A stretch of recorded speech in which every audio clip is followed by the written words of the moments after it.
Bienvenidos a un nuevo episodio de La Ley en su idioma. Nosotros somos sus abogados latinos y hoy en la esquina legal vamos a hablar de los asilos. ¿Qué es exactamente un asilo? ¿Quién puede solicitarlo? Y demás preguntas. ¿Y quién mejor para responder a estas preguntas que nuestro abogado, director y fundador, Patrick Espinosa? Buenas tardes. Buenas tardes. Nuestra directora de operaciones, Beatriz Dunay. ¿Qué tal? ¿Qué tal? Y nuestra paralegal, estrella, Dora Costa. ¿Qué tal, Dora? ¿Qué tal? Qué bueno tenerla aquí, un placer. Comencemos entonces, vamos a hablar de los asilos. Dora, cuéntanos un poco. Sí, vamos a comenzar con los asilos desde el principio, porque muchos de nuestros oyentes nos preguntan qué exactamente es un asilo y quién lo puede pedir. Y comenzamos con la primera pregunta. La primera pregunta es, ¿qué es el asilo y en qué diferencia de otros tipos de protección migratoria? Pues el asilo es para inmigrantes que están huyendo de sus países por persecución. Y persecución basado en varios diferentes temas, como raza, religión, país de origen, membresía en un grupo particular y opinión política. Entonces, esos son los fuentes de donde sale el ley de asilo. Entonces, un gobierno o un grupo te está persiguiendo por ser miembro de una de esas clases. Entonces, hay que mostrar cómo han sido perseguidos en el pasado y también la esperanza que van a ser perseguidos en el futuro. Entonces, ahí es donde viene el punto legal de asilos. Ok. Entonces, básicamente, ¿por qué huyeron o por qué salieron de su país y por qué no pueden regresar? Exacto. Sí, exacto. Ok. ¿Quién califica? Bueno, ya más o menos nos contestaste eso, pero hablas de grupos, las pandillas, violencia doméstica, gangas. Esto cambia con cada diferente administración, pero usualmente por ahora, peligro que viene de carteles, peligro que viene de pandillas, sí, violencia doméstica, no te califica para el asilo. Tienes que tener como un gobierno, los de Cuba, los de Venezuela, en que el gobierno te está persiguiendo. Esos son el persecución necesario para ganar un asilo. Pero de delincuencia en general no te califica. Puede ser también delincuencia o una agresión individual hacia tu persona, no una organización como una ganga o un cartel, sino una persona, quizás un vecino o alguien que te está intentando hacer daño. Usualmente no, pero puede ser si esa persona es parte del gobierno, si es un policía, claro, si es un político, algo oficial. Sí, algo oficial con el gobierno, sí te califica. Que quizás pueda cerrarte las puertas, ¿verdad? Sí. A hacer vida en tu país. Sí. ¿Y qué pasa si no tenemos pruebas? Vamos a decir, clientes llegan y pues dicen, yo huí de mi país, se me perdió mi teléfono en el camino, se me dañó. ¿Cómo qué tipo de pruebas pudieran tratar de buscar? Usualmente queremos declaraciones de personas, familiares, amigos que tienen conocimiento de su historia. Entonces, entre más personas, entre más declaraciones, sí, de gente con conocimiento que tenemos, eso puede actuar como suficiente evidencia si alguien ha perdido su teléfono o algo más. ¿Y hay algunas otras pruebas que puedan entregar si las tienen disponibles? Sí, todas clases de pruebas, fotos, cartas. Nosotros aquí hacemos investigaciones, reportes, todo que puede probar la historia, para respaldar sí, la historia. Sí, a veces he visto que algunas personas cuando están hablando con el abogado dicen que pues no tengo pruebas, pero ellos piensan que no son pruebas, pero sí son pruebas, sí, que tienen alguna publicación de Facebook que fue en su contra o que tienen alguna demanda, pero piensan que no es suficiente porque no se terminó el proceso o no ganó en su país. Y bueno, el abogado les puede clarificar esas dudas, pero hay que presentar todo lo que se tiene al abogado para que él pueda evaluarlo, porque a veces las personas piensan que no son suficientes, pero sí son suficientes. Sí. Fotos en marchas, tarjetas de membresía de diferentes grupos políticos, todo puede. Todo ayuda, ¿verdad? Sí, todo ayuda. Hay una pregunta bastante común que nos hacen es ¿cuál tiene más peso de esta evidencia? O sea, si son los videos o si quizás fotos o usualmente. Fotos fotos y videos, probablemente porque esos... En primer lugar. Sí, en podemos primer lugar. ponerlo en todo. Y obvio las declaraciones de los inmigrantes, pero todo se usa junto para Pero- probar. Todo ayuda. ¿Y si tienen denuncias? ¿Que pusieron También. denuncias en su país? También. También he escuchado de que se pueden llamar algunos testigos expertos. ¿Eso cómo funciona? Usualmente son profesores en universidades que ellos estudian cómo está la vida en estos países, qué está pasando, cuáles polémicas hay con el gobierno. Ellos hacen investigaciones actual Sí. y ellos pueden venir a hablar con el juez y nosotros hacemos preguntas del experto y el experto puede Sobre respaldar su... Situación real, ¿verdad? Sí, de ese exacto. país. Ujú. Eso es genial. Sí. Vamos a retractarnos un poquito más. ¿Qué es el formulario I-589? ¿Y es recomendable que el proceso se haga con un abogado? Claro que sí. En los últimos años han salido decisiones del Corte de Apelación de Inmigración, básicamente avisando personas que el formulario tiene que ser llenado en una forma específica, que es un poco difícil. Entonces, si no lo llenas completamente y en la manera en que debe estar llenado, los jueces pueden negar su caso entero por no llenar un formulario de la manera que debe ser. Claro. Y hay segundas oportunidades. O muchas veces lo hacen ellos, sale mal, luego vienen a nosotros. Pues un problema es con notarios que les ayudan a llenarlos y no lo hacen bien. Entonces eso perjudica Sí. a los inmigrantes cuando después van a un abogado y el abogado lo hace en la forma correcta. Después el gobierno puede decir, no, mire, estás mintiendo, ¿por qué cambiaste esto? Cambiaste, modificaste, Sí. escribiste diferente y ya piensa que está intentando buscar una ventaja, quizás. Exacto. Entonces, evita notarios para que no te Este perjudiquen. tipo Sí. de casos, claro. Otra pregunta bastante común, no sé si te he interrumpido ahora. No. Otra pregunta bastante común es, luego de llegar al país, ¿cuánto tiempo tengo para someter mi asilo?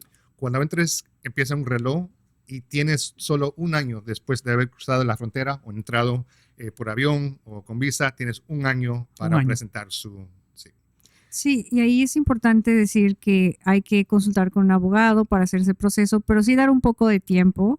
A lo mejor el año en que entraste es el día de mañana, va a ser difícil que alguien pueda preparar toda la aplicación. Entonces hay que estar preparados desde que entran, si saben que es un año, consultar a un abogado y dar tiempo para la preparación del asilo, ¿verdad? Porque como dice el abogado Patrick, tiene que hacerse cuidadosamente, cumpliendo con todas las leyes vigentes, y entonces va a tardar un tiempo hacer un trabajo de calidad y juntar todas las evidencias que estamos mencionando. Entonces siempre verlo con anticipación, unos cuantos meses antes del año, Meses. para no, sí, No meses, diga, no días, no. Sí, Meses. para que alcancen a hacer un trabajo de calidad y poder entregarlo, ¿verdad? Correctamente a la corte o Puede a ser UCIS. exitoso. Ujú. ¿Qué pasaría si te pasas del año? ¿Tienes aún una oportunidad o ya? Pues si hay circunstancias extremas, Ok. como si estás en el hospital, si te chocaste, pero tiene que ser algo grave, porque no puedes decir que yo no sabía del año. Esa excusa Sí. no es válida. No saber no es No. válido. ¿Y qué pasa si es menor la persona? ¿También tiene un año? Tiene un año después de que cumplen 18 años, entonces tienen hasta su cumpleaños 19. Seguimos. Bueno, Seguimos. pregunta que nos hacen bastante también es asilo afirmativo versus asilo defensivo. Eso creo que lo escuchan por ahí, van a TikTok y...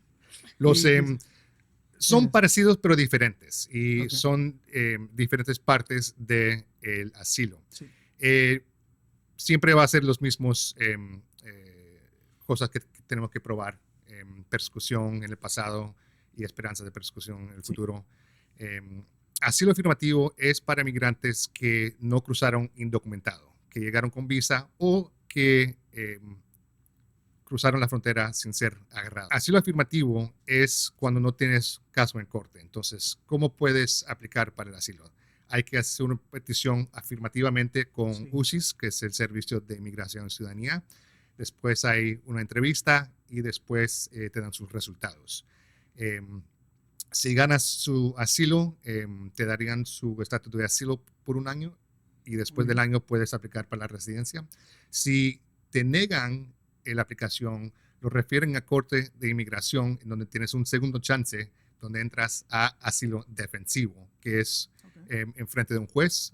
Hay una audiencia inicial y un juicio final en donde hacemos el juicio a través de testimonio y mostrando comprobantes y haciendo argumentos. Entonces, asilo defensivo es para los que están en corte, asilo afirmativo es para los que sí. No están, ¿verdad? Pero quieren hacer su proceso. Sí.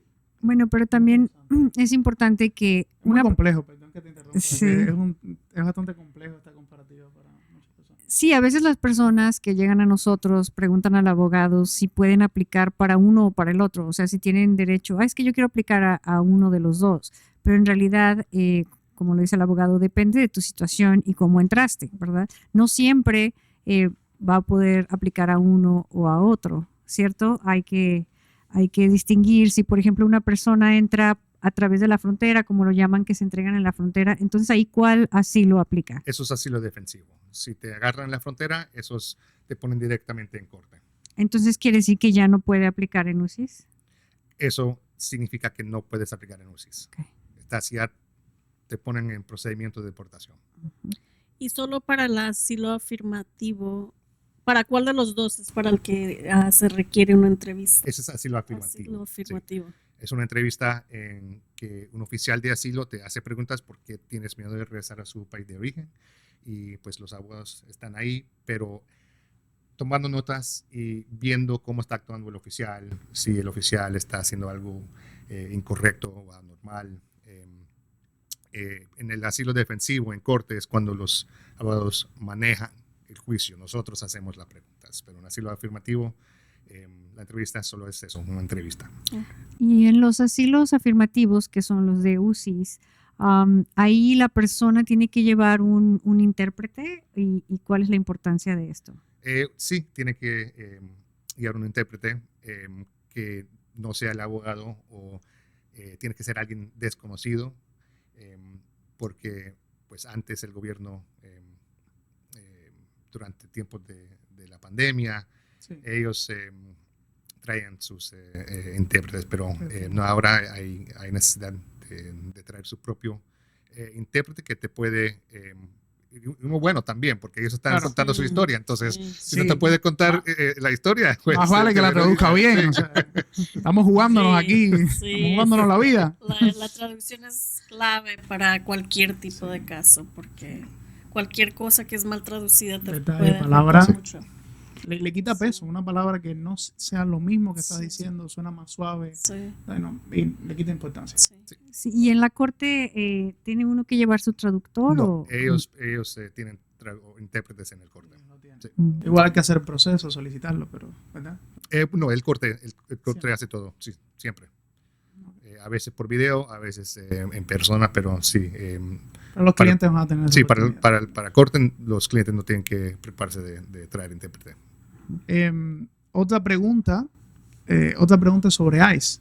Muchos clientes nos dicen, si tengo un caso de asilo pendiente, ICE puede arrestarme de buena manera o se respeta un poco ese proceso. Antes de esta administración nuevo, usualmente no.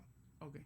Te dejaban pues tranquilo. Ahora sí estamos viendo personas con asilo afirmativo o asilo defensivo, ICE sí los pueden detener. Entonces, para tomar precauciones, para reducir los riesgos, como no debes manejar sin licencia, porque te pueden parar y después detener. Claro. Por eso retomamos la importancia de tener un abogado. Regresamos atrás, ¿verdad? La importancia de hacerlo bien desde el inicio, el proceso entero, porque no es simplemente someter al asilo y ya. No, hay que seguir monitoreando, ¿verdad? Y viendo qué pasa. Y cosas cambian, las leyes cambian. De todo y necesitas tener un abogado que pueda defender tus derechos. Exacto. Sí, y a veces los jueces sacan, bueno, hay nuevas decisiones en donde hay que actualizar los asilos o los jueces sacan una orden que quieren que actualicen ese asilo o bien que no cumple con los requisitos y que hay que contar más de la historia o especificar más cosas y pues solo un abogado, ¿verdad? Puede ayudar con Sí, eso. solo un A abogado. veces que te da, es cierto que a veces te dan nada más 30 días como para actualizar o 60. Usualmente dan 60 días. 60 sí, días. sí, Sí, ok. es el tiempo normal. Ese tiempo Y real. por eso la importancia de tener un abogado, porque la orden le llegaría al abogado. Correcto. Muchos clientes nos preguntan también si pueden solicitar el permiso de trabajo ya una vez esté pendiente el asilo. Sí, Muchos de los Cuando- intereses que tienen, ¿verdad? esto es lo mismo en asilo defensivo, igual como asilo afirmativo. Cuando entregues su aplicación, empieza un reloj. Cuando ese reloj llega a 150 días, puedes aplicar para su permiso de trabajo. Y eso es en afirmativo y defensivo también. Pero en los casos, casos defensivos en corte, Sí. tienes que tener cuidado porque, ¿qué pasa? Alguien entrega su aplicación de asilo, empieza un reloj y programan una audiencia inicial de hablar del procedimiento.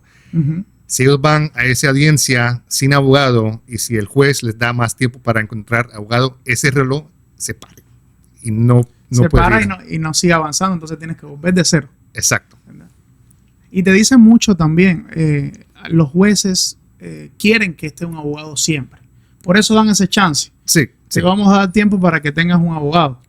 Muchos no quieren, pero al final, obviamente, el juez prefiere, el sistema prefiere abogados, personas con el conocimiento. Sí, y hemos visto que, pues desgraciadamente, ha habido algún abuso de esta buena voluntad a veces de las cortes, ¿verdad? Así Donde es. dicen, ok, te doy oportunidad que vayas a buscar un abogado, pero a veces pasan 4 veces que van y siguen yendo sin Sí, abogado. sin abogado. Entonces ahora se puede complicar eso, ¿verdad? Es importante que siempre vayan con abogado porque al final, pues el permiso de trabajo va a depender de eso, ¿verdad? Entonces, cumplir con eso. Y sin el abogado te está afectando tu propio caso, realmente. Sí.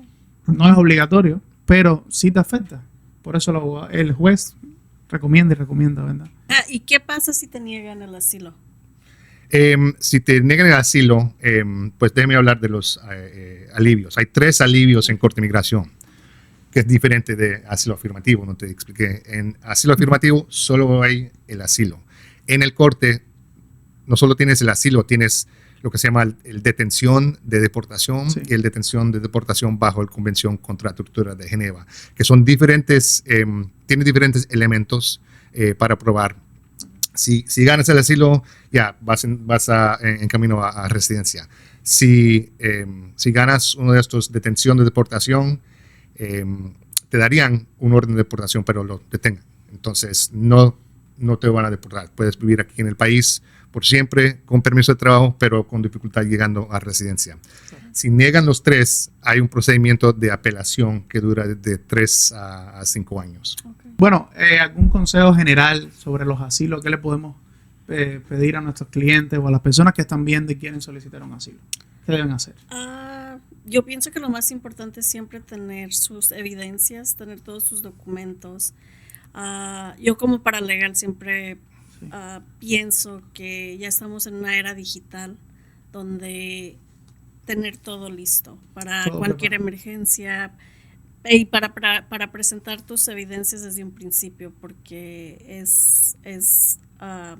pues sí, para tenerlos en orden y poder entregar un asilo fuerte. Sobre todo antes de venir, ¿verdad? Sí. Sí, ya sabes.